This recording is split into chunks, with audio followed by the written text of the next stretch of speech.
Good evening. Allow me to greet our distinguished guests, of course, headed by our former President, President Joseph Estrada. Ang tawag ko sa kanya, siya ang aking among tunay. Mula nung siya'y naging Pangulo, ang tawag ko kay Pangulong Erap ay ang aking among tunay. Hanggang ngayon, kahit tayo napalaran na, boss, among tunay. Good to see you po. His Excellency, the Ambassador from the People's Republic of China, our good friend who has fostered so many relationships in the time that he has come as the representative of the People's Republic of China, His Excellency Ambassador Wang Ziliang.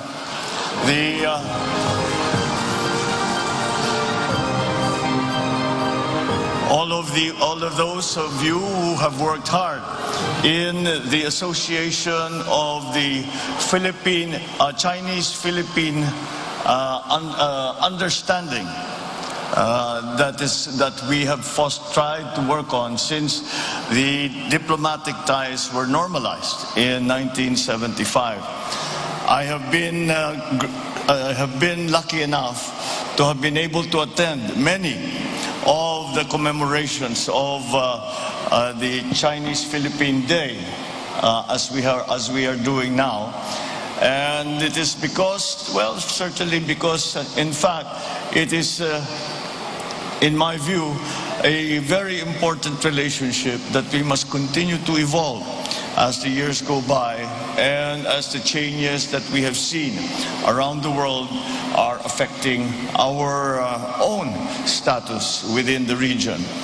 And with that cooperation and with that communication, I think that we have been able to find a way to grow and to make stronger the relationships between our two countries, the People's Republic of China and the Republic of the Philippines.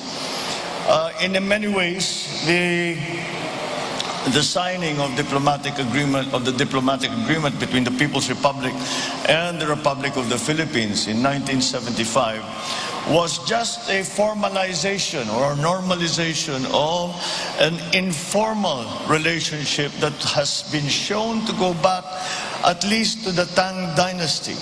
And that is how long the relationship between the Philippines and China has been going on, and this is at very many levels. And with the addition now of the addition in 1975 of the signing and normalization of diplomatic relations between our two countries, we formalized that informal relationship and added another facet to our dealings, in that we added government to government. And that has been something that I believe has been very advantageous to both our countries. And so how do I see the future between China and the Philippines? I see the future of China and the Philippines developing in many ways that maybe we do not see now. I will encourage our relationship to not only be in the very strict and formal senses of business or government to government or public and private partnerships. All of those we will encourage. But I learned a term in one of the conferences I was invited to in China, and it is a good term because it is, I believe, presents for us another opportunity to grow closer. And that term that I learned from the Chinese is people to people. And I think that it is another place, another area, another direction that we can explore to strengthen our foundations, to strengthen the foundation of our partnership, our friendship, and so that we move forward together into the future. The difficulties, the differences we may have will be helped in every way as long as we continue trying and continue to communicate and continue to be forthright in the interests of each of our countries. I am of the firm belief that as we try to make our way in the post-pandemic world, then that each country, will not be able to thrive, to survive and to thrive by itself. We have developed such a close global community, both in politics, both in diplomacy, also in business, and so that it is not possible any longer for a single country to make its own way and say that they will succeed. I truly believe that it is the partnerships and alliances that we as a country will make with our friends and allies and partners around the world that will keep the stability of our economic recovery. And I think that, again, the synergy that will come from that cooperation is what I believe will bring us forward to a bright future. And to come to the day when we can say we are beyond the pandemic crisis. We are beyond the economic crisis brought on by the pandemic. We can only do it, certainly in the Philippines, we can only do it with our partners.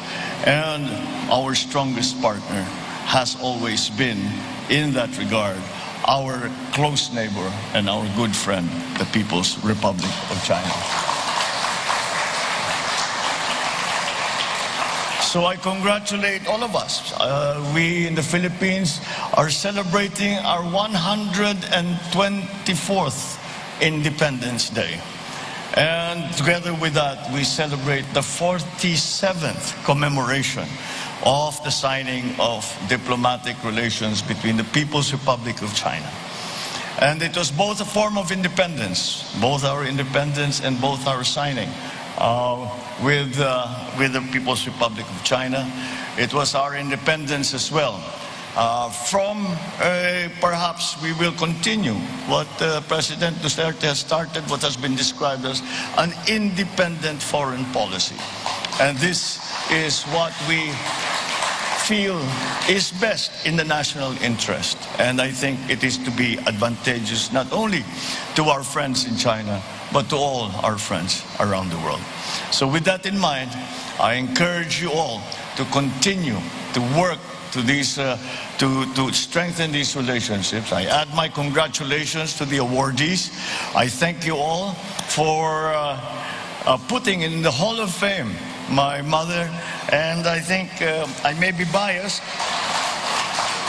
I think it is just right because China cannot find a greater champion than my mother in the Philippines.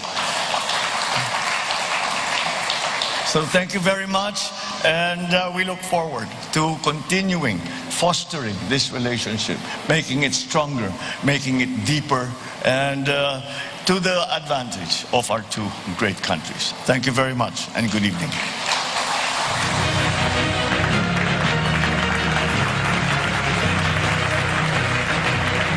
Thank you, Philippine President-elect Ferdinand Romualdez Marcos Jr.